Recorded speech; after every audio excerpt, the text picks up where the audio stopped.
Oke, jadi iOS 17 sudah rilis dan ada salah satu fitur yang menurut gua oke banget nih.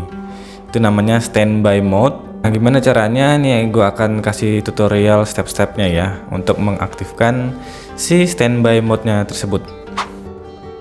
Oke, pastikan dulu update iOS-nya ke iOS 17. Nah, ini sekitar 3 gigaan ya update-nya. Oke, lalu balik ke setting terus cari standby. Nah, di sini biarin aja turn on. Terus ini pastikan juga chargernya dicolok ya. Setelah itu di lock screen dan dimiringkan mode landscape. Nah, tinggal tunggu. Nah, ini muncul welcome to standby, lalu continue aja.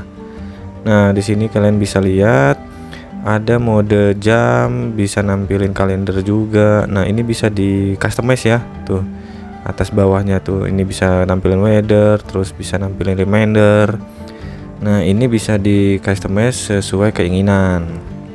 Kalau ada notif juga, kalau misalkan lagi play musik nanti di sini juga akan kelihatan. Oke, jadi itu dulu step-stepnya. Mungkin nanti di video berikutnya gua akan kasih step-step di fitur-fitur lainnya ya.